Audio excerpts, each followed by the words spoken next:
But according to new Politico reporting, it may not be the only pardon that Biden grants. Jonathan Martin reports this. President Joe Biden's senior aides are conducting a vigorous internal debate over whether to issue preemptive pardons to a range of current and former public officials who could be targeted with President-elect Donald Trump's return to the White House. This is ridiculous. Donald Trump has never been about retribution. Right. Shamelessness is MAGA's superpower, and what you're about to see is perhaps the most ridiculously shameless interview in the history of the Fox propaganda network between MAGA Fox News host Larry Kudlow and MAGA Republican Congressman Jim Jordan. Brace yourselves. But before we unpack all that, if you end up liking this video and you want to support the channel, please be sure to hit the like, subscribe, and alert bells before you go. All right, friends, we got several clips to talk about in this video. But before we get to Jim Jordan and Larry Kudlow, and also to buy you some time to mentally, spiritually, psychologically prepare yourself for the toxic shamelessness you're about to see, we need to provide the predicate, because there is a predicate to this story, and I'm going to let CNN take it from here, and we'll unpack it together. President Biden sparked a wave of bipartisan backlash this week, announcing the sweeping pardon of his son Hunter. But according to new Politico reporting, it may not be the only pardon that Biden grants. Jonathan Martin reports this. President Joe Biden's senior aides are conducting a vigorous internal debate over whether to issue preemptive pardons to a range of current and former public officials who could be targeted with President-elect Donald Trump's return to the White House. One House Democrat already has some ideas about who should be on that list.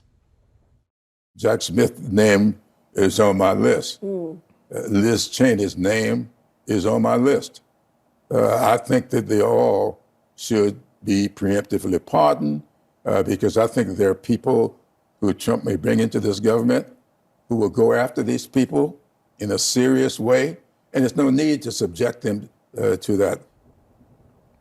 So that was legendary Democratic Congressman James Clyburn, and he mentioned Jack Smith, the current special counsel investigating Donald Trump. Those investigations have since been ended since Donald Trump is set to resume the presidency, and there's a long-standing, decades-long tradition within the Justice Department that you can't prosecute a sitting president. So special counsel Jack Smith requested that these cases be dismissed. He was overseeing the classified documents, the so-called classified documents case in Florida and the January 6th case in Washington, D.C. Trump has repeatedly publicly railed against Jack Smith and has threatened to prosecute him. He reportedly intends to fire from the Justice Department the people on Jack Smith's team, these career Justice Department officials, simply for participating in a lawfully issued investigation against Donald Trump. So that sort of retribution is there. She mentioned Liz Cheney, former Republican Congresswoman, who voted with Donald Trump 93% of the time when he was president and she was in Congress, but she ultimately broke from Trump after he refused to commit to a peaceful transfer of power, and then she participated in the Democratic-led but bipartisan House January 6th Select Committee. Now, Representative Clyburn, I think, could probably spend an hour talking about the names of people who could be on a preemptive pardon list by President Biden. But that's the context for this. President Biden's team, not Biden himself. As a matter of fact, according to reporting, Biden isn't even involved in these conversations. It's just conversations being had between like White House Chief of Staff Jeff Zients and other senior advisors about whether they will advise the president to issue preemptive pardons. So that's the context. And here's the very shameless interview between Larry Kudlow, a former Trump economic advisor who became a Fox News host, and MAGA Republican Congressman Jim Jordan. Let me ask you something else that's very amusing to me, but I don't understand it. Democrats are now asking Joe Biden for a preemptive pardon, okay, of Liz Cheney, Adam Schiff, and Tony Fauci. Well, what is this all about? Preemptive pardons, for heaven's sake. Well. Plus, didn't they just criticize? Well, they went after some of my colleagues who they said asked for pardons. I don't know that they ever did, but some of my colleagues who supposedly that they went after them, and now they're doing the same thing. This is ridiculous. Donald Trump has never been about retribution. Right. Donald Trump has been stopping these agencies from being weaponized against we the people, and frankly, from being weaponized against him, and all the lawfare that we saw unfold. Where Fonnie Willis, Alvin Bragg, and Jack Smith went after President Trump on ridiculous things that we all know were just that, ridiculous. So that's always. So So frustrating. A lot to unpack there. But yes, you did just hear Jim Jordan say Donald Trump's never been about retribution. And yes, you just heard and saw Larry Kudlow say yes and point emphatically. Yes, of course, Donald Trump has never been about retribution, except all those times that he has repeatedly publicly threatened retribution and all those times he tried to weaponize his Justice Department back when he was president against his enemies and critics and political opponents. We'll get to all of that. But first things first, I say shamelessness is their superpower because they're just lying. They're just lying to your face. They're lying to my face. They're lying to everybody's face. They're lying to their viewers. And they are banking on either the hermetically sealed information silo that they have perpetuated. They're hoping that the Fox News viewers are unaware or have forgotten about all the times Donald Trump has repeatedly publicly threatened his political opponents. Or they're just banking on just the American people's attention span being what it is and perhaps shuffling all this to the side. But Trump has done these things. And the notion of a preemptive pardon is not quite so ridiculous given the circumstances. So Jim Jordan says, well, reportedly, some of my Republican colleagues requested pardons from Trump. Well, your colleagues reportedly threatened or requested pardons from Trump because they were worried they broke the law. They broke the law attempting to help Donald Trump steal the 2020 election by way of a fake elector scheme and trying to pressure Vice President Pence to break the Electoral Count Act. But President Biden, nor did Democrats ever campaign on publicly going after Donald Trump and his friends and his allies. They never campaigned on political retribution the way Donald Trump has. And so there is a substantive difference. But again, we'll get into that. But let's start with this as just a refresher. There are basically two buckets. Bucket one, has Donald Trump threatened to go after, to prosecute, to investigate, to punish, to jail his enemies, his critics, his political opponents? The other bucket is, has he attempted to do so in the past? And the answer to both of these things is yes. But let's start with bucket one. According to Politico, and this article was written after the day after the 2024 election, so it's relatively updated. Trump promised to get revenge. Here are his targets. Trump ran a campaign based on retribution. Now he is perfectly positioned to carry it out. For years, Trump has peppered his speeches and social media posts with vengeful calls for his political opponents, his critics, and members of the media to be prosecuted, locked up, deported, and even executed. In the waning weeks of the 2024 election, he's escalated those promises of retaliation to a fever pitch. Now that he's won, he has both the popular mandate and the power to begin implementing his platform of punishment. Many Trump supporters dismissed the threats as campaign rhetoric aimed at whipping up the base. And I want to stop right here because I've read this. I've heard this excuse. I've heard friends and family give me this excuse. I've acquaintances, people on the internet that I've debated. And I'm really disgusted by it, quite frankly, because, well, if Donald Trump says he's going to go after his political opponents and you say it's no big deal because it's just rhetoric, well, what you're saying is you think Trump is lying. You, a Trump supporter, believe that Trump is lying when he says he's going to go after his political opponents because you said he won't do that, but that would make that a lie. So you're saying Trump's a liar. You're calling Donald Trump a liar. And you support him anyway? Or perhaps even because of the lies he tells? And you say that these lies are necessary to whip up his base. Well, what is it about the base of a man you support that they need lies fed to them? And not just lies fed to them, but these specific lies. Why do you have to lie to your base about going after, seeking revenge against your political opponents? Why do you find that so motivating for your base? So even in that just one sentence right there, and that excuse that we so often hear, there are a lot of really gross, disturbing conclusions just permeating that single sentence. We could have 7 videos about that sentence. So anyway. But others, including some of Trump's closest advisors, have warned ominously that he is far more likely to follow through in a second term. He won't be inhibited by the need to run for re-election. He will be emboldened by a Supreme Court ruling that grants presidents broad immunity from criminal accountability after they leave office.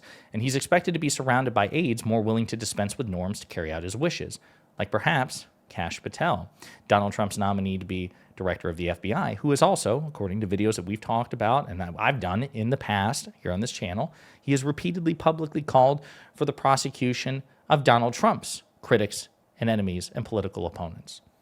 So, President Biden. Trump has frequently called Biden corrupt, and in June reposted a Truth Social message that said he should be arrested for treason. In a speech last year, Trump vowed, "I will appoint a real special prosecutor to go after the most corrupt president in the history of the United States of America, Joe Biden, and the entire Biden crime family." Vice President Harris. Trump has described Harris's failure to control migration as so severe that people have been murdered because of her action at the border. He told a campaign rally in Pennsylvania in September that Harris should be impeached and prosecuted for her role in permitting what he termed an invasion of the United States by undocumented immigrants. Former President Barack Obama. In 2020, Trump accused Obama of treason for what Trump describes as the FBI surveillance of his 2016 presidential campaign over its ties to Russia. In fact, the email snooping was aimed at a former foreign policy advisor to that campaign. In August of this year, Trump reposted a message on Truth Social calling for a public military tribunals for the Obamas. Former Secretary of State Hillary Clinton. "Lock her up" was a memorable refrain from Trump's 2016 campaign rallies, alluding vaguely to Clinton's use of a private email account while Secretary of State in the ensuing FBI investigation, which did not lead to any charges. In an interview in June of this year, Trump suggested Clinton should face the same sort of criminal prosecutions brought against him. And we're not going to read the whole thing, but Nancy Pelosi, New York Attorney General Letitia James, Manhattan Justice Arthur Engoron, former Representative Liz Cheney. Engoron was one of the presiding judges in the New York, the civil fraud case, oh my God, that one with Liz Cheney, I forgot how long it was.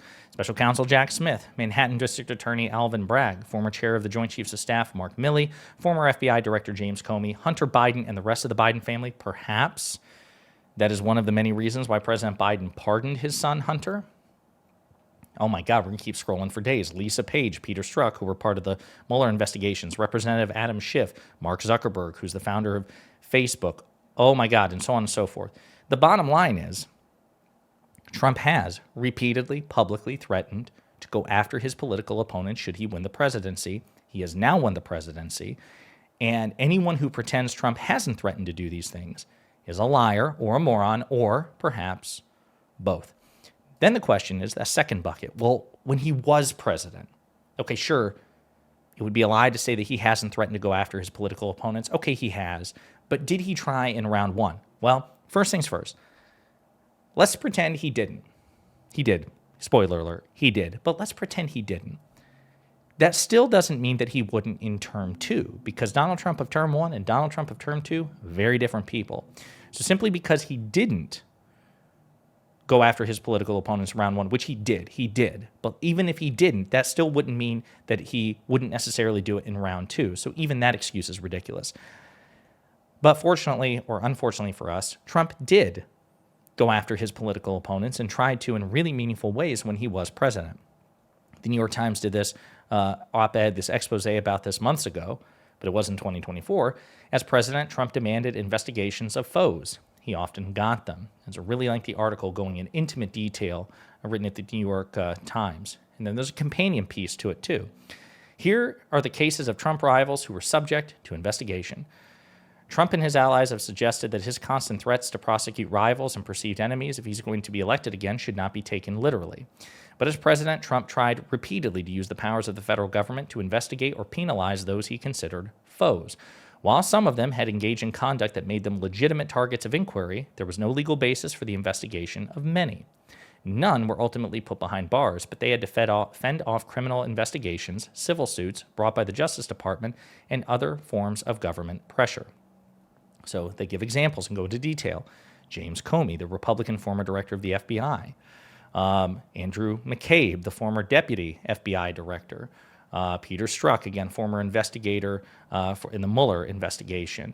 John Kerry, former Democratic presidential candidate in 2004 and President Obama's second Secretary of State. Hillary Clinton, former Secretary of State, Trump's 2016 presidential rival. Michael Cohen, Donald Trump's former attorney, his personal attorney. John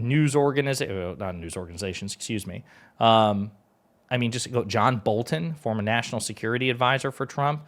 Omarosa, a former Trump White House aide, Stephanie Winston Wolkoff. And so the fact of the matter is, Trump did try to use the powers of government against his foes, and that was with considerably greater checks against him. That was immunity decision from the Supreme Court of the United States. That's when he was surrounded by people like Bill Barr and Jeff Sessions and others who would be willing to tell him no.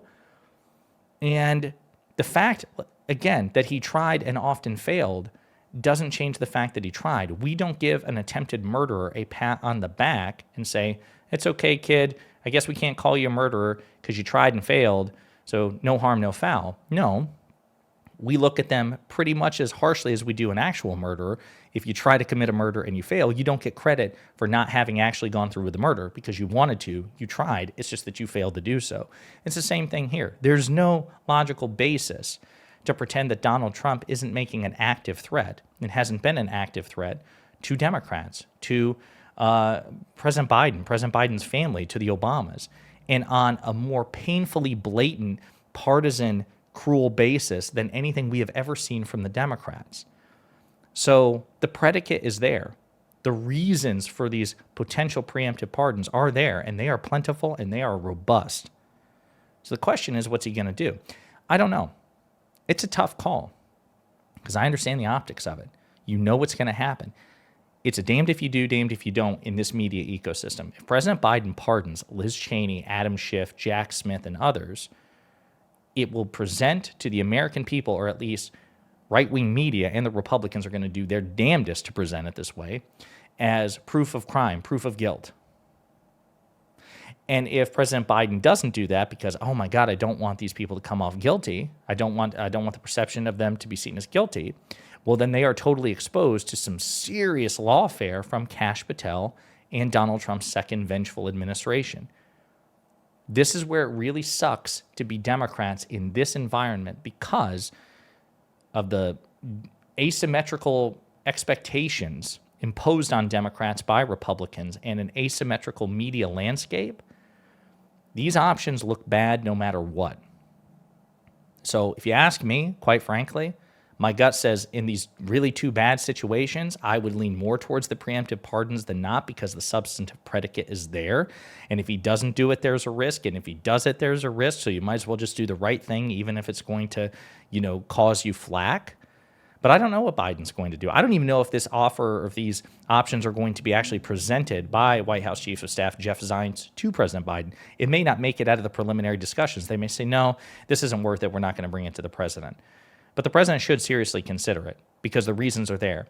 And the reasons, by the way, just to make this abundantly clear, are 100% Donald Trump, Kash Patel, and MAGA Republicans' fault. I want to be very clear.